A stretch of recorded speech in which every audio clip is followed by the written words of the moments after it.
Good evening, everyone. Welcome to Student Support Services. We are going to get started with our WebEx tonight. We want to thank everybody for being here. We have a wonderful group of people that we want to introduce you to, and hopefully some really good information to share with you. My name is Mike Ormsby, by the way. I'm the director of our Center for Student Success. And so before we get to our panelists and the information that they're going to share tonight, we also wanted, we have somebody joining us from Institutional Advancement, Victoria Sandoval, and she wanted to say hello and say a few words to our families out there. So hi, Victoria.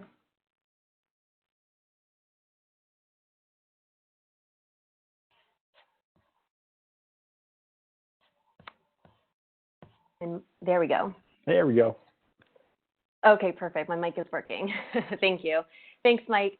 Hi, everyone. I'm Victoria Sandoval. I'm the Associate Director for Parent Engagement and Philanthropy, and I'm so excited to welcome everybody to the UHeart family. And as an extension of that, welcome you to our Parents Network, which is essentially our parent engagement program, offering you many opportunities to stay plugged in, get engaged, and ultimately create a unique and meaningful UHeart experience of your own. Through the Parents Network, you can also stay connected to many resources and information that will help you better support your student throughout their time with us. So with that, I encourage you to check out our Parents newsletter that you will be receiving starting this fall via email. Check us out online, our parents webpage at hartford.edu, and look out for emails from me. And then, of course, feel free to email me at any time if you have any questions, if you'd like to learn more. I can be reached at parents@hartford.edu. And I really look forward to getting to know many of you over the next couple of years. So thank you, Mike. I hope the audio was okay on that. I know I didn't connect automatically, but I hope that everybody could hear me. Thank you so much. Absolutely. Thanks. Thanks for joining us, Victoria. So we also have a wonderful collection of folks who are going to be working through some scenarios and giving some examples of the transition between high school and college. And so here is our wonderful group of individuals. And we're going to start with our Associate Vice President for Student Success, Jessica Nicklin. Hi, everybody. Thanks for joining us. You may have seen me this weekend or last weekend in the welcome program for orientation. So if so, great to have you back again. If not, very nice to meet you. I'm the Associate Vice President for Student Success, so I oversee the first and second year experience, the Center for Student Success, accessibility services, counseling services, and tutoring. So looking forward to talking with you and working with you and students if you're there as well. And I'm going to pass it over to Suzanne.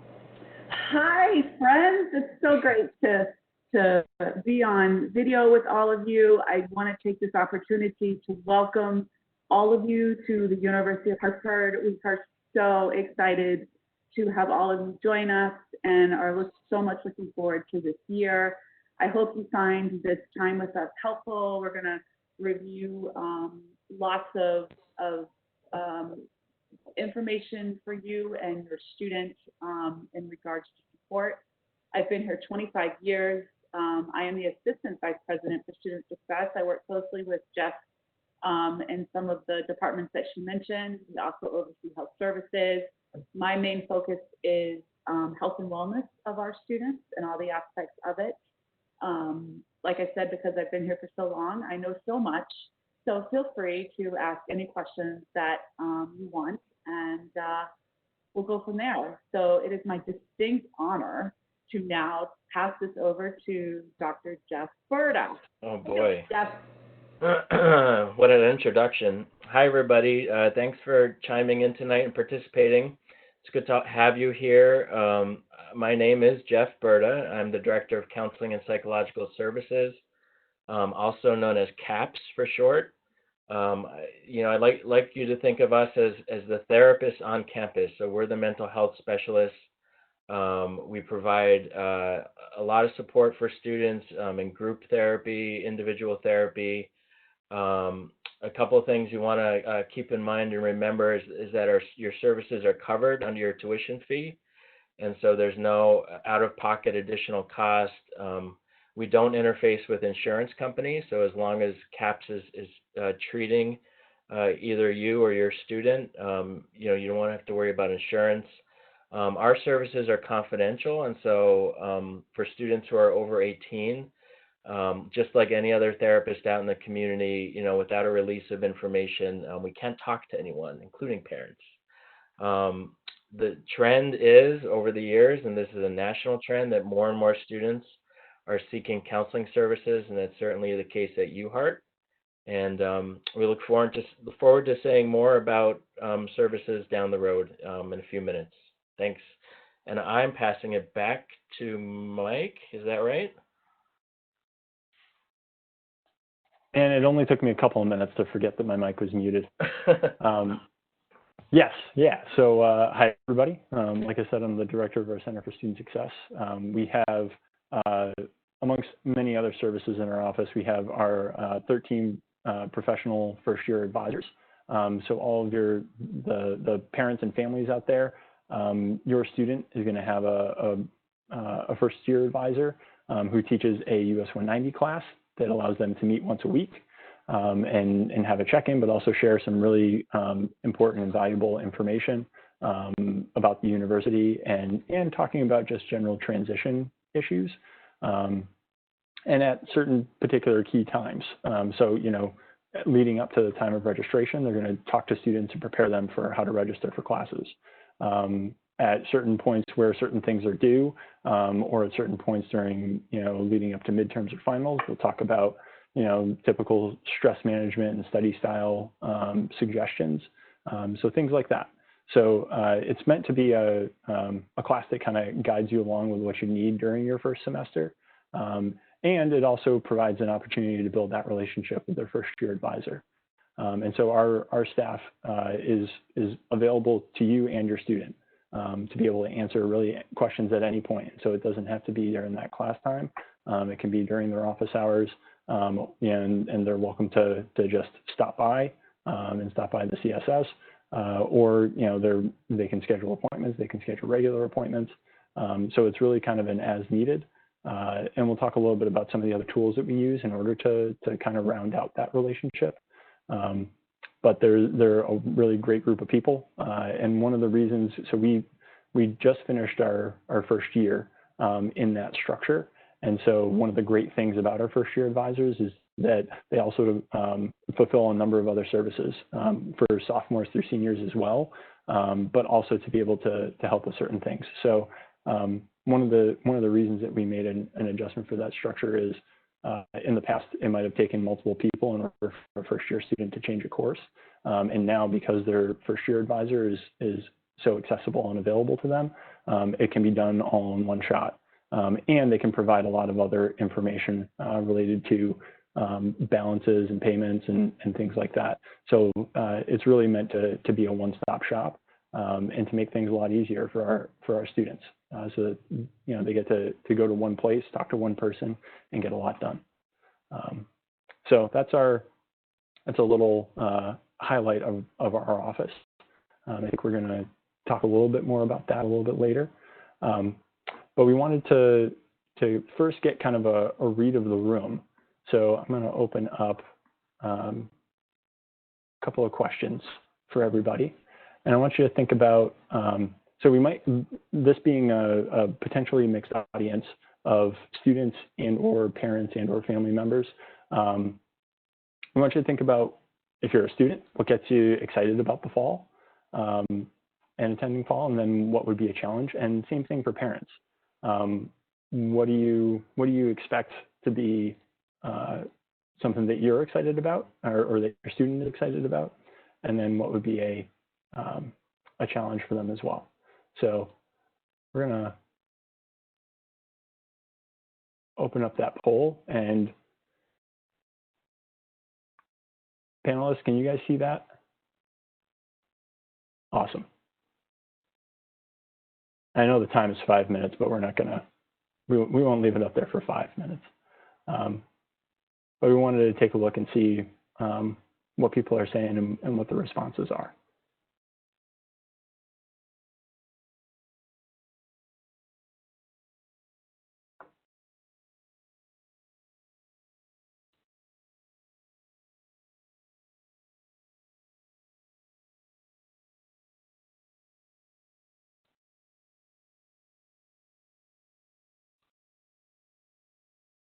And it looks like so far some combination of people excited about social life and independence. I would imagine that's probably a mixture of parents and students, that both groups are interested in more independence.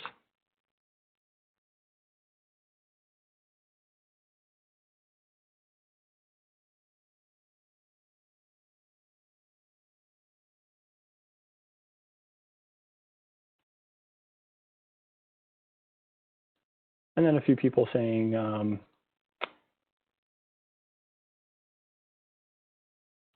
excited about the academic opportunities.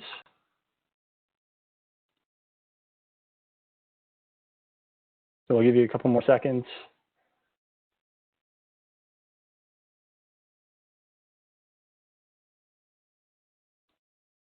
All right.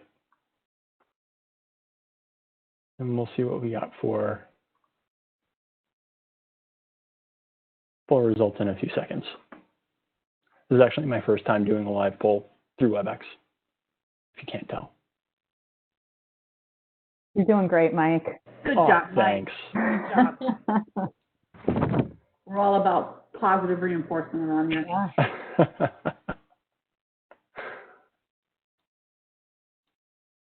So let's see what we got.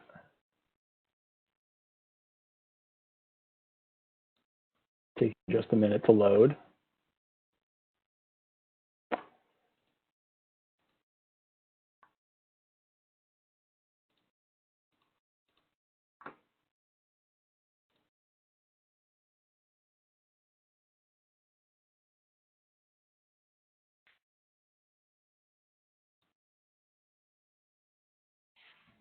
Come on.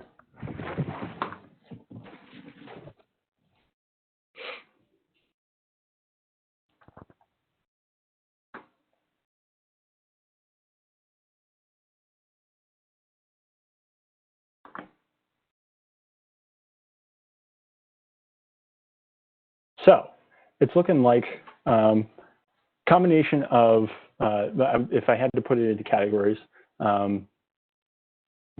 I think some students probably, I don't know if parents and families would say excited about academic challenges, but I think students are in that boat. It's a lot of responses saying that they're interested in more independence, and then some challenges being managing that independence. So some with questions about how to develop new friends. One had said that they hadn't really had to make friends their entire life, and a few others saying that, and I'm assuming this is parents and family members saying that they're excited about the independence, but also concerned a little bit about what that means and that this is a new area. And so I think that kind of highlights the change that's about to happen, and that's usually what happens with change. It's something brand new, and you don't really fully know what to expect. And so hopefully we can provide a little bit of guidance on that over the rest of this hour.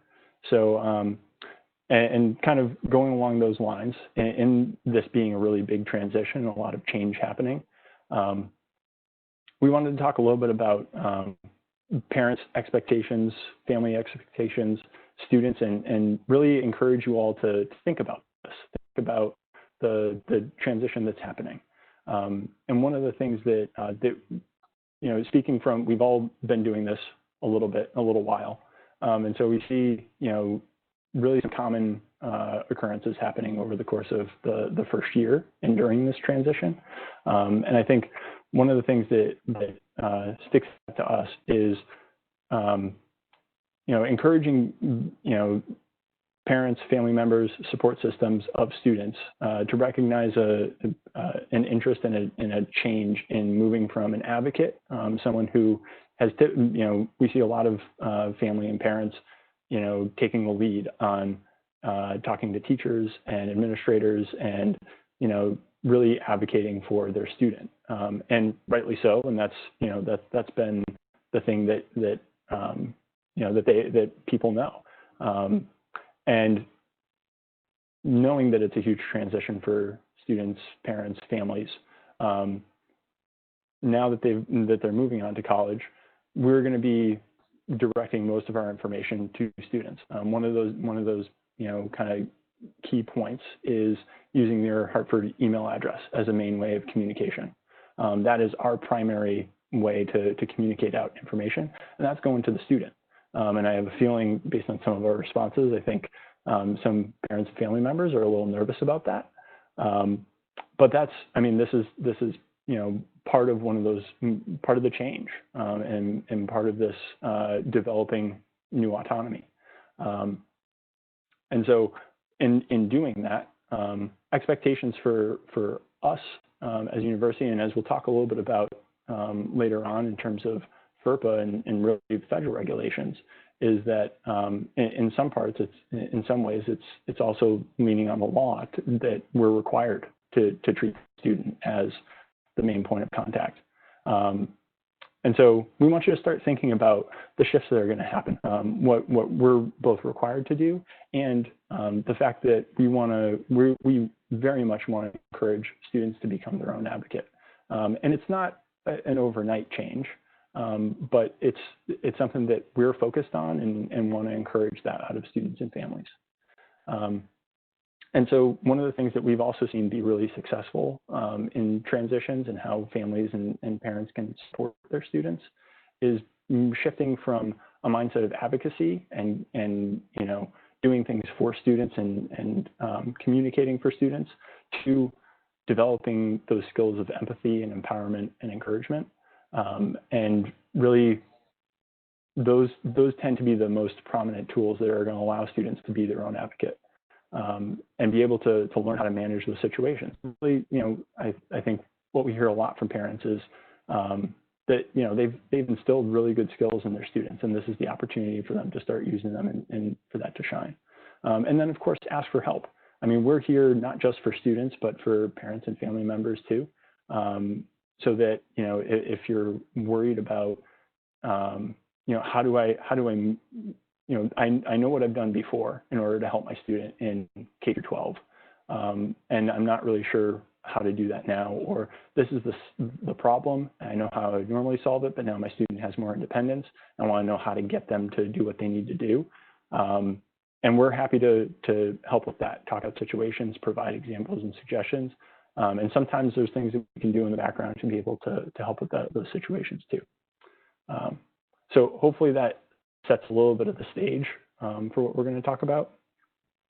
And Mike, if I could chime in, it sounds really easy for us to say, students, you start doing the work and you start doing the advocacy. And parents, after all of this work that you've put in and all this time, it's time to take a step back. So we recognize that this is a skill that's developed and strengthened, and we're built, or the Division of Student Success is built so that students have so much support.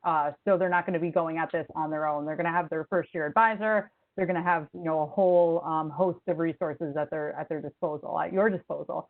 So we realize it's easy for us to say, all right, it's time, let's be independent and do it all on your own. But you have a lot of support there for you. Yeah, think of it not as a big step, but more of a ramp.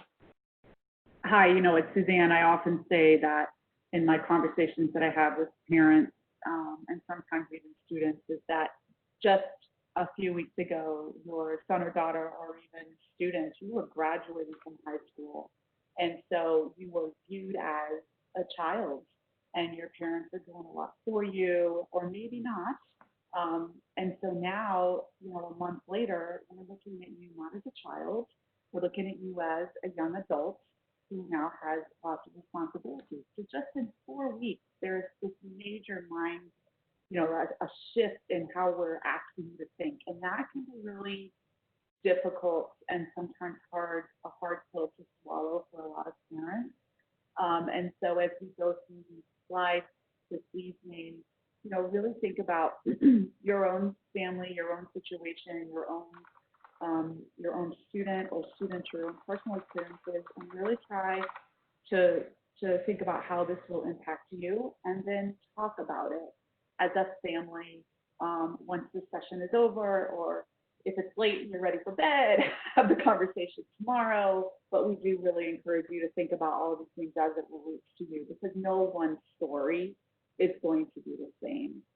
Everything is going to be very personalized to your own home environment, and we certainly understand that. Yeah, I think those are all such good points. I mean, this is not a one size fits all, and I think one of the take homes we really want to emphasize is that there is help and support here. You can see top on the list is anxiety.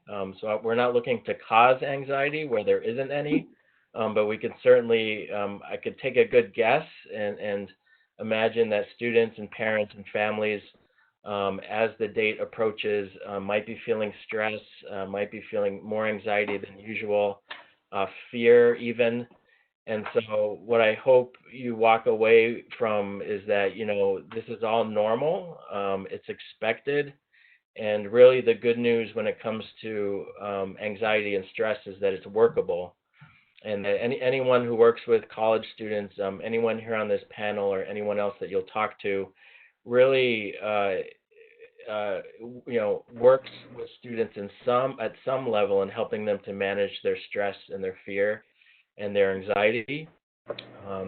Now, certainly, we have some students coming in who might have, clinical issues with anxiety.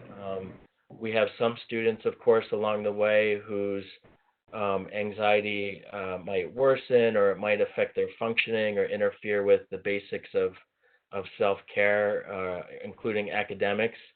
And so think of the counseling center as a place for students to go. Like Mike and others have said, we do advocate and we encourage the student to make the appointment themselves. It's really easy. It's a matter of shooting an email, making a phone call, and setting up that first appointment.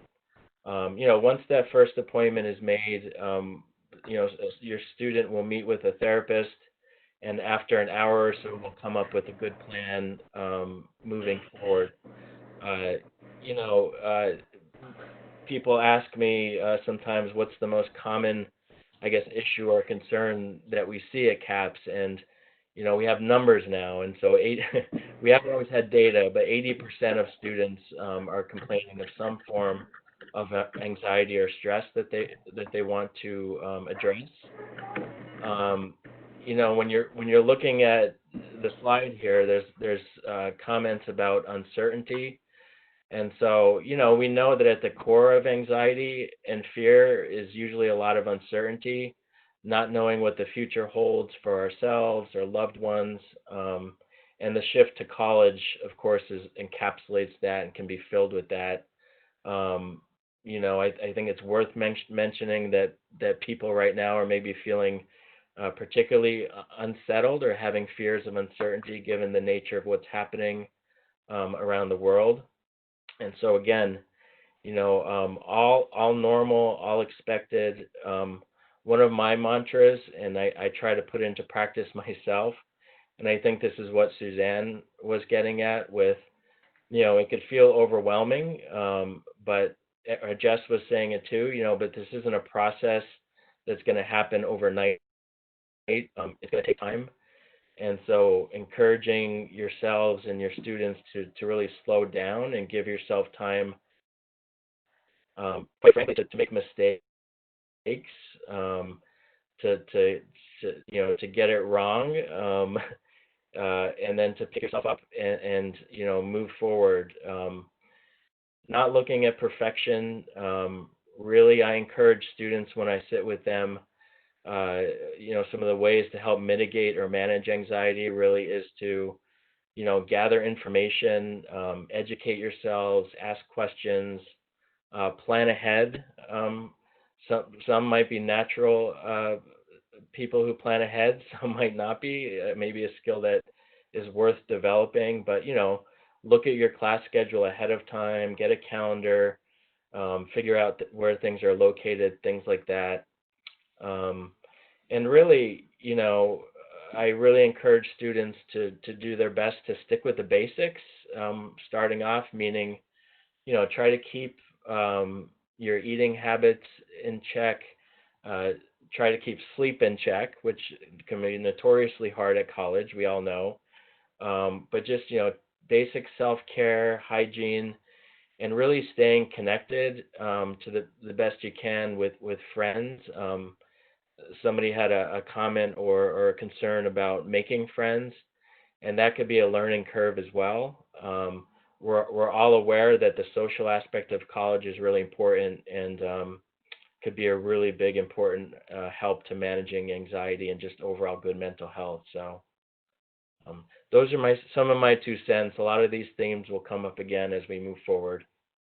I think you'll start to get our themes as we talk about the different situations. And I think it's important to mention that, we've highlighted, or we're going to highlight, some of the key things we see in the adjusting week in the beginning of the semester, but that doesn't mean that you're going to feel that way, or that your family's going to feel that way, that you could hit the ground running and be like, this is my place and I fit in and it's great and everything's going great. And that's awesome too. And we hope that that's what happens, but we're reviewing some of the most common themes or things that we do see to prepare you and to think that, hey, there are other people out there that feel the same way as me. So just to put it in context. Yeah, absolutely. And so I also wanted to make a quick mention for those of you with questions, and I know we had a large group join after I made that first announcement. Bottom right-hand corner, if you're on a computer, you'll see Q&A, so go ahead and drop questions in there. And if you're on a mobile device, it's going to be the 3 dots in the lower middle part of your screen. So you can use that to type in questions, and we'll do our best to answer those questions. Recommendation to try and make them general, and so that they can apply to the whole audience. We'll have contact information at the end of this, so that if you want to reach out to any of us individually, we'll be here, and that's what we do. We're always happy to answer questions. But if you have a general question, go ahead and use the Q&A. And if we can sprinkle them in between, we will. Otherwise, we'll have some time at the end for questions as well. So thanks to everybody. And we're going to move on to the next common challenge that we see, which is students saying that I want to come home. Suze, I want to come home. Yeah, I understand. I do. I hear you. I'm here for you. I can be a support, Jeff. So we'll set up those meetings, once school starts and I can see you in person. Miss all of you. So I have, like I said in my intro, I've been at the university for 25 years, and I have moved around a bit, worked in residential life for about 14 years, until I moved over to my assistant vice president role over in student success in the dean of students office. And one of the most common occurrences we see in a lot of students is really quickly just calling their parents, saying that they want to come home, that they're not connecting, and or they are connecting, but they just really miss mom and dad. As a parent, if I heard my son or daughter say that, I probably would fall to the ground, even though I'm prepared.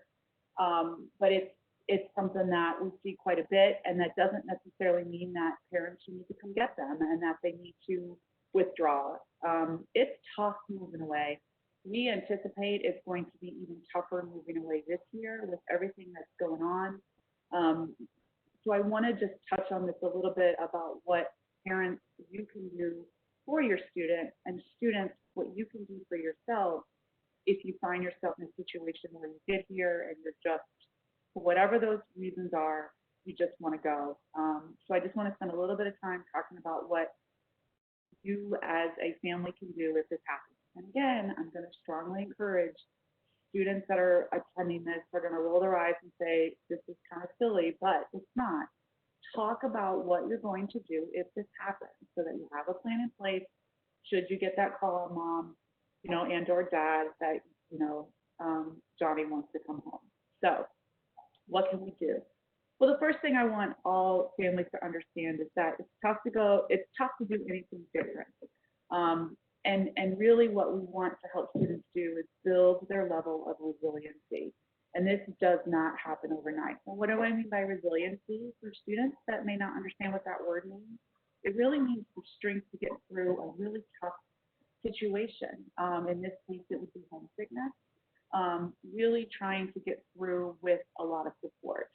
And again, it doesn't happen overnight. So what I often tell families, moms and dads, if you get that call, I'm not happy, come get me, break it down. Ask the student to give it a day. Call them back 24 hours later and let them know what their day was like. Give them something to do in that time. Talk to one person. Talk to, go get something to eat. Say hi to the person that lives next to you. Break it down. Once you've gone day by day, go week by week. I'm going to give it 1 week. I want to hear a week's report. I want to hear 4 things that went really well in the last week. So really breaking it down for the student can do 2 things. One, it can give them a sense of accomplishment that they have been able to do. Hey, Suze. Yep. I can't believe I'm going to tell you this, but can you speak up? Oh my God, I'm so loud. I know it's dangerous, but. Is that better? Is that better? Yes. Yeah, thank you. I'm the loudest person you're ever going to meet, family. That's why I was scared to ask you to speak up, but I think it's just the muffle of your mic. Okay, is that better? Plus, truth be told, I've got a daughter that's working and I can't seem to get rid of her, so that could be part of it too.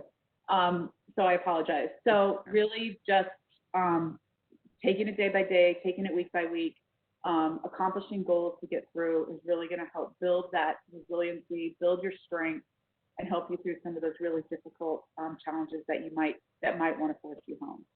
I think one of the other very challenging things that we deal with, and students and parents alike, is really combating social media comparisons. So what we often find is that a student may say, but Amanda, who might go to, University of Miami, is having so much fun. Look at her Facebook. She's just really, I know she's happy. And I'm not. I'm miserable. Well, really, it might not be that way. I think sometimes people want to seem like they're really happy, but the reality is they may just appear to be that way, and that's not really the case. So I think if you're hearing from your student, so-and-so is happier than I, really try to break that down with them. Really try to help them normalize that a transition to college is difficult.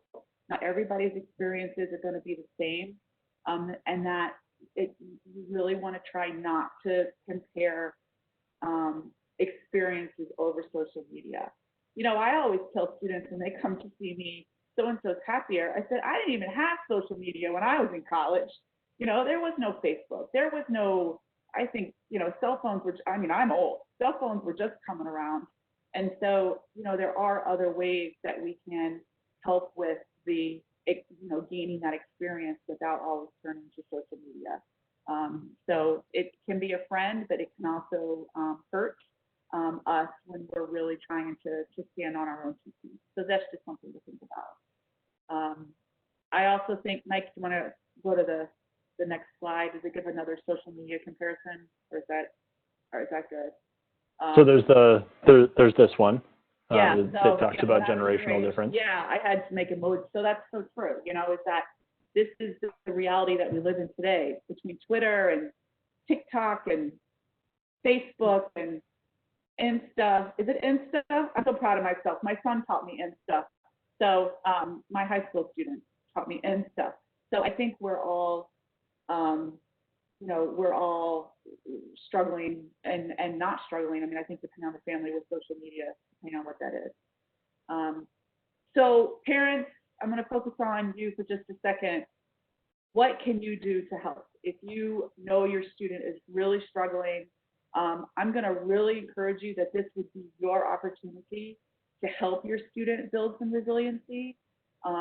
Really try to resist solving the problem yourself for them. I always say to parents, do more listening than you do talking. If you get that I'm miserable phone call, Do a lot of, okay, I hear you, talk to me. Okay, I hear you, break that down. What does that mean? You don't like it, why?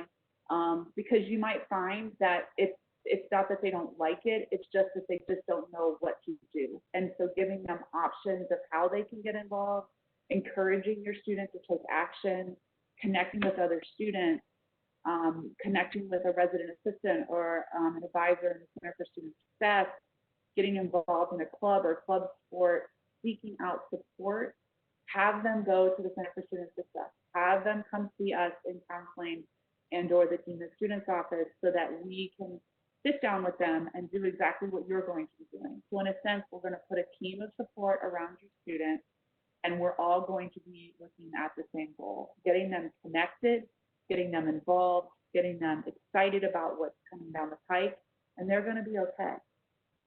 So really resist picking up that phone call and saying, you know, I have to resolve this for them. Give them an opportunity, give them the encouragement for them to take that action. I also say, know when to call, right? So you are the experts on your students. So I am not their parent. I am very good at what I do, and so are all these folks up here, but we're not the experts. So if in fact there is information that you believe would be helpful for us to know to help them build that resiliency, to help them combat that social media, to help them solve that problem, call us, email us. That's how we can help the student, and we're all on board for that. I don't need a FERPA waiver, a release to talk to your student if you're concerned about your student. You can call us and say, I'm concerned. We can have that conversation without violating any law. And I strongly encourage those conversations, but understand it's all to get your student to resolve the problem. It's all to set them up for success. Even if that means behind the scenes we're doing work to support them, that's what we're here to do. How's that, team? It's great, and I think Jess had something to add. Oh, no, I was just going to say, as Suzanne was talking, it was also making me think of the comments that came up in the poll that while, hey, Sammy. Oh, there she is. Told that while, independence and is really exciting and is a great opportunity, it's also our biggest fear. And that's part of the independence comes with balancing all of your priorities. So there's always something to do in college. There's always an event to go to or a club meeting or something happening, but you have to make those choices. And I think that Dr. Berta mentioned this around anxiety of how do you structure your time? What does that look like? And what fits for you might not fit for your roommate necessarily. So often we see that students find that they have more time than they know what to do with, which is an interesting problem because in high school you're so scheduled and so rigid, and then you come to college and you might have 2 classes on one day and then you're like, wow, I have all this extra time, but you don't want to get in that hole where you go and play Xbox or hang out and watch TV or go back to sleep. I don't even know if Xbox is a thing anymore. I probably just dated myself. But how do you use that time, in order to kind of avoid, I think, what do they call it, FOMO or that social media comparison? That independence kind of brings all of those things. So everything Suzanne was talking about made me think of the poll comments. I had a FOMO cartoon that I was going to put up too. I thought this one was a better encapsulation of social media versus reality. I was a big fan of that. Yeah, along those lines, we typically say, students, when in doubt in the beginning, feel free to join clubs, join organizations, get involved, be curious, and you could always drop them later if it's too much. But it's good to try to meet people and get connected and find what your interests are, earlier. And if it doesn't work out, it doesn't work out. That's okay. But don't be afraid to try to fill your days a little bit and kind of create some of that structure for yourself. I think that'll help a lot. Yeah. And before we move on to the next item, just a quick, great question from the Q&A section that I think Jeff can touch on real quickly. Question was about regular appointments at CAPS. Do you guys do regular appointments? I'm checking to see if I'm unmuted. Yes, we do. regular appointments, meaning it's not unusual for us to meet with a student one-on-one for individual sessions on a weekly basis. Sometimes, depending on the student and their needs, that can last for a semester or so. And then, if they tend to be making progress and improving, that's when we can get flexible and maybe switch it over to, biweekly or something like that. Occasionally, we'll have students do a group and individual, all in 1 week for several weeks in a row. So the short answer is yes. The long answer is what I just said. Well, thanks for giving both. Appreciate it. So next, we're going to talk a little bit about developing relationships, which kind of connects to a little bit to the last point.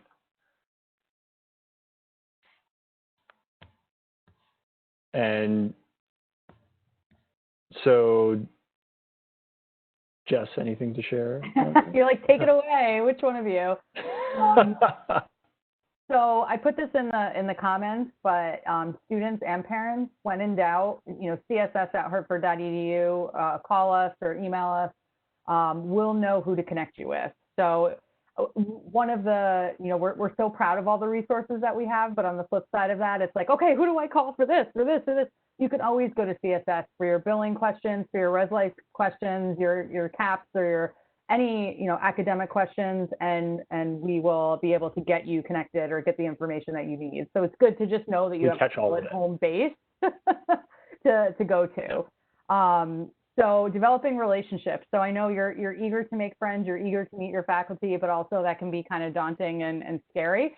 And the same thing with the CSS, your first year advisor. This is going to be somebody that you're going to get to see on a routine basis and is going to get to see you.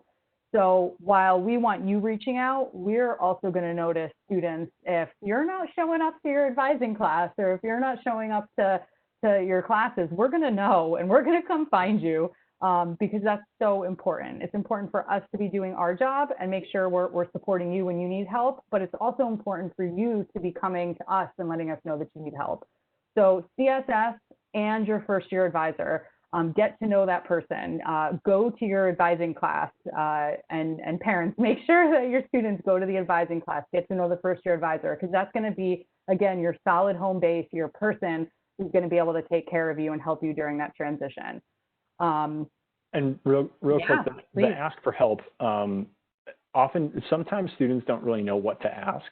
Like they feel some discomfort or they know that something's off. But they're not really sure, what the right person to ask. They're not sure that if they have a question, if they're going to the right person, they don't want to be embarrassed for not knowing that. And so again, exactly as just said, the CSS, we answer all questions from all people, and really all you have to do is just share as much the very minimal information. Something's wrong, and we'll start asking questions. Just say, something's wrong, I'm not sure, or I don't know what question to ask. And then that's the door open where we get to ask all of the questions in order to try and pull out what information we can, and then we'll be able to figure it out. As Jess had said and Suzanne had said, we have some really talented folks on our staff, and one of the great things when we created this office is we have people who have done a lot of different things across the university. At Hartford, and so we know a lot of other people on campus. We know what those people do. We're able to make things happen very quickly, and so having that knowledge allows us to ask better questions and then be able to come up with solutions that are gonna fit what students are looking for. And we love doing that. It's not like we get frustrated because we're not able. Somebody's not asking the particular question. That's one of the things that we really love and enjoy. And for questions, one of the things that I love is a question that I don't know the answer to, because it allows me to do some research, talk to other people, and then we know it for the next group that's coming in. We get to share that amongst our office. Yeah, and as much as the Center for Student Success and the division loves helping students, so do your faculty. So I know it can be daunting the first time. All faculty members will post office hours on their syllabus and their Blackboard. Use them. Don't wait. If you're struggling, go talk to the faculty member. Find out how you can make the learning style work for you. Go to office hours, go to get a tutor. Tutoring is part of your tuition and your fees. So you don't have to pay any extra for a tutor. Get a tutor early. That's what you should do. And again, if you don't need it later, then you can, not utilize that tutor anymore. But don't be afraid to build up your own, I guess, what's the right term, like tribe or your people or, your own support network around what you need. Because there are definitely a lot of people who want to help you. And when you see us reaching out to you, if we notice that maybe you're not going to some of your classes or you're not doing as well as we think you could do, don't shut us out. We're gonna come. We're gonna be emailing you. We're gonna be calling you, and let us help you. That's equally as important. I might add that showing up is more than 3/4 the battle. Show up, be present, and do your best not to avoid. We often find that when things get tough, it sometimes is easy to retreat, and that's just a common trait that some have, is wanting to retreat, and I'll do it the next day, and then when you don't do it the next day, you develop patterns that might not be healthy. And so I think just show up, just go somewhere, families, if you're concerned, students, show up, and then we'll take you from there. That's why we're here. That's why we're doing this presentation, because we want to make sure that we are putting an emphasis on support and on the fact that there is no problem that a student can present to any of us that we can't handle. We can handle it. Now, whether or not the student likes that resolve, who knows, but we can handle it, particularly when we partner with families and parents, and we put that team support around your student. We'll figure it out. And the other piece, so in addition to relationships and developing a support network of faculty and staff, is wanted to mention real quick the expectations. And I think a lot of students, and some of this relates to anxiety and wanting to come home and those kinds of things, is expectations about making friends. So I'd encourage everybody who's listening to think about, realistically, what how you're going to develop new relationships. Because I think a lot of students, from social media to movies and TV, there's a lot of like they skip to the easy part where people already have established friend groups. The other thing is, a lot of our first year students, they come to campus and they see a lot of students walking around campus who it looks like they have it all figured out, and 3/4 of our student body has had that year in order to try and figure that out. So I think it's easy to walk around and see and say, everybody has these great friendships already established, and all of these, it seems easy for everybody else, and it's not. I guarantee you that it's not easy for everybody else. Everybody has to put in very similar levels of work in order to create those friendships, and some of it's going to be awkward and difficult, but that's also, first-year advisors have experience working with students on that too. I've role-played conversations with so many students I can't even count. Just because some students don't have a lot of experience in that area, and understandably so. I mean, some students have been with the same group of kids since they were, since their parents arranged play dates, and so this can be a very new experience. So as was mentioned before, it's okay to try, it's okay to fail, and it's okay to be new at this. So I know we're running on time, but we also wanted to talk about academic challenges, and I know that's a number of people had mentioned that as something that they were both excited about and a little bit were expecting that as a challenge. And as we had mentioned before, asking for help is an essential life skill. During our student orientations, we had a panel of student leaders, and all stellar GPAs, involved in a lot of clubs and organizations on campus. I asked, like, how many of you have asked for help from a staff or faculty member, and all of them raised their hands. Most of them had used our tutoring services. Asking for help doesn't mean that you can't do it, and it doesn't mean that you can't do it on your own. One of the reasons that we have all those supports is because we know that students are going to need them, and it's a way to accomplish your goals. And really the ones who use that help are the ones who end up doing really, really well. So I think Suzanne is probably the one that I think coined the term feelings are real, but not always reality. That, you know, if there are some challenges in the classroom and some of the assignments, if that's different from a high school experience, it can feel very, very difficult. But similar to what, you know, what you had mentioned before, oftentimes if you sleep on it for a little while, it allows some perspective and can get a little bit easier. Any thoughts on like that, that you put on here, being called in doesn't mean you're in trouble. So parents and students, so we have a product that we use called Compass, and it's an advising and an early alert software. So faculty will use it. Thank you, Mike. Faculty will use it if students aren't doing well in their class. We can submit flags. So flags go to the advisor, so the advisor knows what's going on. And then we can use it as a tool in order to call you in to have a conversation. Like maybe this class isn't the best fit for you. Maybe we need to get a tutor. What's going on? But I know the first time you get a flag, that feeling of, oh my gosh, I'm in trouble. It's not part of your permanent record. It's not, you know, a knock on you. You're not in trouble.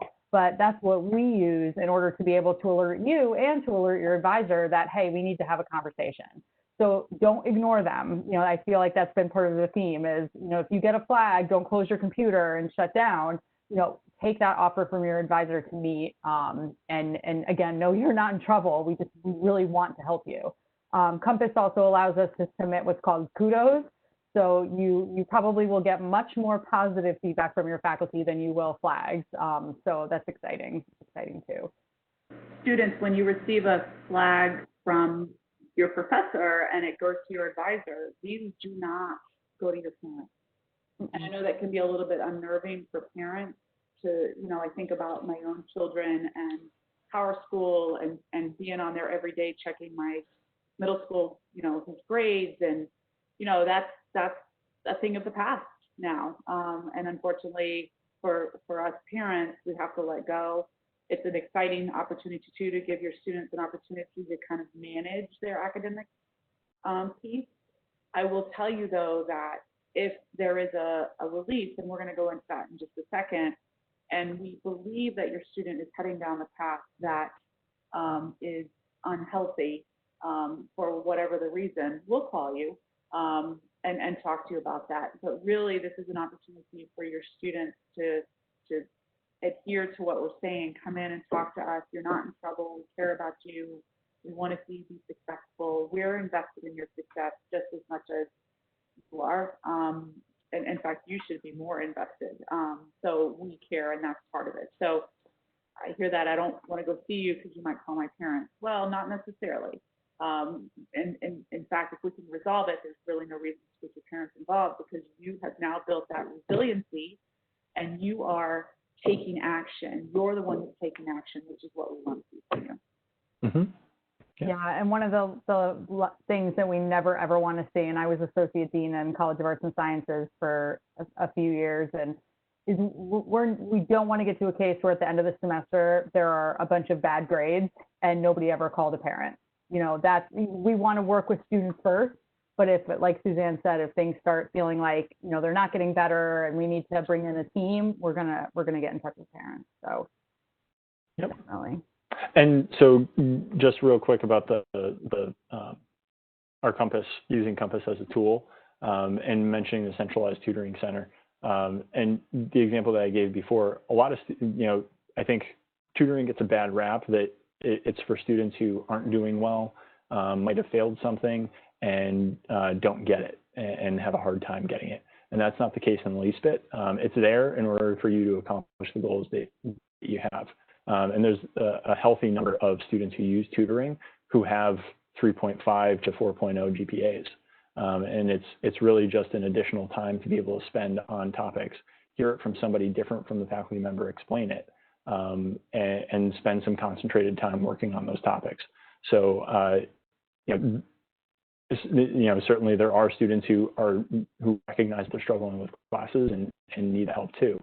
But I think, you know, more and more once, and regardless of the student, whoever tries it, once you have that initial experience, you realize that it's not, something that I need help with and there's something wrong, but that it's an additional tool to use in order to get where you want to go.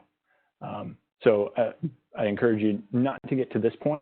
Once you start experiencing just a little bit of frustration or some questions, let your advisor know, and just ask questions, and start asking the initial questions in order for us to connect you there. And the reverse, if you're feeling like your classes are too easy and you want more of a challenge, most faculty members are looking for assistance in their labs or are willing to help you explore things, more thoroughly or deeper. You could always pick up another class. So, I think we keep I'm the positive psychologist, I feel, of the group. So if, you're having the opposite where you're like, I'm bored, I need a challenge, talk to your advisor about that too, because we can definitely help you get connected. Absolutely. And so because I had just mentioned advisors, a quick question somebody had asked, when students will find out who their advisor is. And that's probably going to be early August, and it's going to come out with your schedule. So based on which student success seminar we're able to put you in is going to depend on who your advisor will be. So if you have the contact information from your advisors from orientation presentations, certainly use their email addresses, email all of them. They'll determine who best to answer that question. If you haven't attended an orientation session yet and you're waiting till August, or you're just not sure, css@hartford.edu is always the go-to, and we can triage from there, and make sure that your questions or concerns get addressed. So final list, highlighting FERPA. FERPA is the form, and we're going to be sending out video tutorials on how to complete this online through self-service.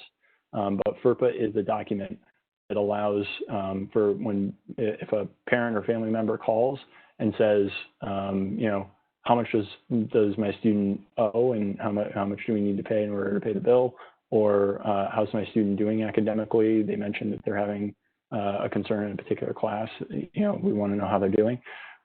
We're not able to share that information unless the FERPA is completed, and it's a federal regulation that we can't share that information unless that document's completed. Or there's a couple of nuances, like Suzanne mentioned, where in certain cases that information can be shared, but it's in very specific situations. And this summer is definitely a good opportunity to have that conversation, because students, you might be saying, I'm not signing that. I don't want my parents to know everything. But, I think having that conversation as a family and, what's the best fit for everybody, and realizing that by giving your parents the access, it's actually really helping you and providing you with a lot of support. So, don't shoot it down if you're thinking, I'm not signing that. I would say, Suzanne, most students probably do sign it. Most families do. Yes, most families do, whether it's you're going to sign that if you want to go to school, or if it's more that students really want their families to be, their parents to be involved. That most do. Here's what I'll tell you though, and I apologize because I was answering one of our guest questions. If it's something health and safety related, we're not going to hold back. We will notify parents if there is any type of emergency that's like our, safety related. Our housing staff will contact you if your student is ever transported to the hospital, and provide you with all necessary information. HIPAA does prohibit us from giving you information once they've left campus, so we try to make those notifications in a timely manner, so that you can then be in touch with the hospital on your own. So we will notify you if there's some kind of a reason. We do not need purpose to do that. So that's just something to know. Peace of mind for parents that you take parental notification very seriously. It pretty much drives my housing staff crazy that I push parental notification when you can, but it is really important. So some of these other final, concluding tips, things that we've mentioned before, encouraging action. So rather than just, hearing complaints and what's wrong, asking some questions of, okay, so what do we do next? So, like what's the next step? And again, if you're not sure what the action step is going to be for your student, that's where we can help. Ask us, and we'll be able to figure out what that next step is. Being willing to ask for help, we've said it many times, and that first step can be kind of difficult. But I promise you, the first time that you ask for help, and you realize that that'll get you what you need, it becomes a lot easier after that first time. And so giving guidance, offering resources, again, encouraging the independence, and giving suggestions, but not, giving a prescriptive, this is, you need to do X, Y, and Z. And trying to maintain regular open communication.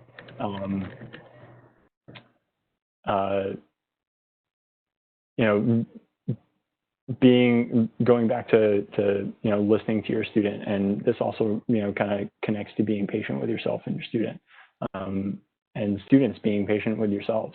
Again, going back to what Jeff had said, that this is a new experience. You're not always going to get it right the first time. It's not always going to feel like you have 100% confidence the first time. And some of this is the transition between high school and college, where you've probably developed the feeling of confidence for doing things because you've had a lot of time to be able to do that. And now you're in a new environment with new things around you. So, being patient and parents, families, those who are supporting students, trying to maintain regular touch points and asking open-ended questions, so that, it allows for students to share what they're thinking about, what they're struggling with, so that you can figure out those next steps. I'm going to hit the next slide because I know we're over time. I wanted to share some contact information, but if anybody has any other concluding thoughts or things from that last slide that they want to mention. Definitely pop your questions into the Q&A and use us, reach out to us over the summer or, in the beginning. And I couldn't help but laugh, as you were wrapping up, Mike, thinking about when I first went to college, walking around, upstate New York in the frigid cold, talking to my roommate about how I was going to transfer. And then fast forward 9 years later, I was still there, not getting my undergraduate, but getting my graduate degree. So when you have those feels in the beginning of, well, I want to go in the warmth and this isn't for me, I think Suzanne says it best, take it day by day. We're asking you to adjust to a whole new lifestyle, a lot of changes, and you're not going to have it all figured out, but give yourself a break and really do, take it day by day. Can I give a plug for myself here? Yeah, I was going to do it if you didn't. So okay, I like talking. So families, students, and families. For those of you that are looking for additional support and had accommodations at the K-12 level, perhaps it was an IEP, perhaps it was a 504. Tomorrow evening at 8 p.m. We are having a session specifically to talk about that transition from high school to college. Lots of changes when you go away to school if you are a student with a disability. All for the best though. And I am one of the presenters, along with my colleague Tracy Carlson, who is the Director of Accessibility Services. So please join us for an hour of fun. Eat dinner before. I will not be providing food, but we'll be providing you with a lot of great information if your student falls in that category. Suze is going to be burning the 8 p.m. oil multiple. Yeah, I like it. It's cool. It's fun. I don't think my children like it, but I love it. So our contact information, and also I probably should have put up there as well, css@hartford.edu, for really any questions. If you're not sure who to ask, whatever's happening, however we can help, that's the place to go. So, from the information we shared, please feel free to reach out to us, ask us questions, and we look forward to this being the start of the journey, being able to share more information. So, that's our time. Again, I know we're over, but I'd like to thank everybody for joining us tonight, and thank you to our panelists, to Jess, Suze, Jeff, and Victoria for joining us also. Thanks, everybody. Thank you. Thanks, everyone. Have a good night. Bye all.